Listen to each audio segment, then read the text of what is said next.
Breast transplant করে একসময় মিডিয়ার আলোচনায় এসেছিলেন মডেল সুপ্রভা মাহবুব বিনতে সানাই মাহবুব। আবারও তিনি সংবাদ শিরোনামে, এবার এক গুরুতর অভিযোগ নিয়ে। স্বামীর বিরুদ্ধে যৌতুকের মামলা করেছেন সানাই মাহবুব। অভিযোগ, দাবিকৃত যৌতুক না পেয়ে তাকে জোরপূর্বক দেহ ব্যবসায় নামানোর চেষ্টা করেছেন স্বামী আবু সালেহ মুসা।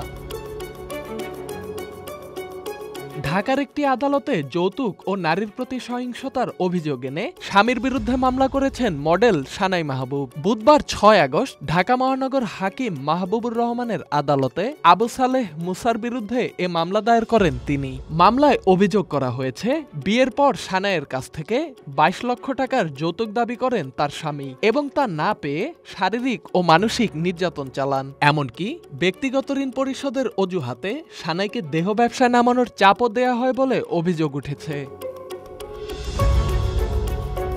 ২০২২ সালের ২৭ মে আবু সালেহ মুসাকে বিয়ে করেন সানাই মাহবুব। বিয়ের সময় সানাইয়ের পরিবারের পক্ষ থেকে ১৫ ভরি স্বর্ণালংকার ও আসবাবপত্র উপহার দেয়া হয়। তবে বিয়ের পর আরো ২২ লক্ষ টাকা দাবি করেন স্বামী আবু সালেহ মুসা। নিজের জমানো ১২ লাখ এবং বাবার দেয়া ৭ লাখ, মোট ১৯ লক্ষ টাকা স্বামীর হাতে তুলে দেন সানাই। কিন্তু সেই অর্থ অপচয় করে ফেলেন তার স্বামী। এরপর থেকেই শুরু হয় চাপ ও নির্যাতন।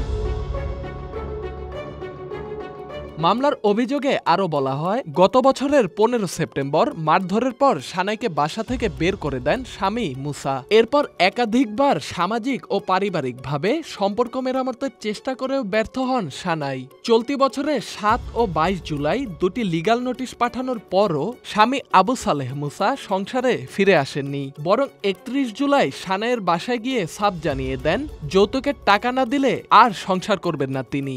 এমনকি হুমকি দেন অন্যত্র বিয়ে করার।